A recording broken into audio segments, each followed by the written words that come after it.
அது என்னமோ எத்தனை கலர்ஸ் வந்தாலும் இந்த பிளாக்குக்குள்ள டிமாண்டும் கிரேஸும் கண்டிப்பாக எப்போவுமே குறையாதுங்க. அந்த மாதிரி நமக்கு வந்த ஆர்டர் தான் இது. ஸ்கூல் ஸ்டூடெண்ட்ஸு அவங்களோட ஈது ஃபங்க்ஷனுக்காக நம்ம கிட்ட ஆர்டர் பண்ணியிருந்தாங்க.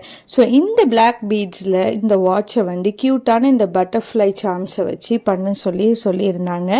அண்ட் இதில் வந்து இப்போ நம்ம வந்து என்னன்னு கேட்டிங்கன்னா அந்த டயலோட செக்கிங் பண்ணிகிட்ருக்கோம். ஸோ நம்ம கிட்ட வந்து டயல்லாம் பார்த்தீங்கன்னா எல்லாமே வந்து லோ குவாலிட்டியே கிடையாது, ஹை குவாலிட்டி டயல் தான் நம்மளுக்கு உள்ளது. அண்ட் அதோட இது பேட்ரி போனாலும் நம்ம எகெயின் சேஞ்ச் பண்ணிக்கிற மாதிரி தான் நம்ம ரெடி பண்ணி கொடுக்குறோம்.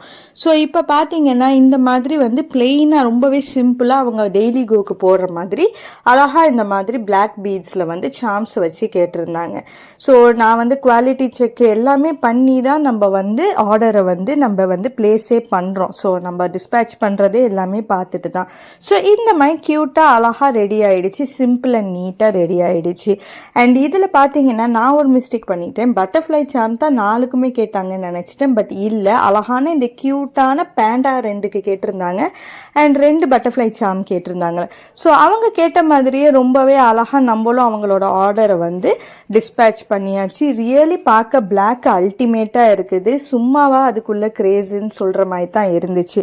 ஸோ இந்த மாதிரி நீங்கள் உங்கள் பெஸ்டீஸோட மேட்சிங்காக போடணும் அப்படின்னா மறக்காமல் நம்ம ரீசா ஆக்சசரிஸை காண்டாக்ட் பண்ணுங்கள்.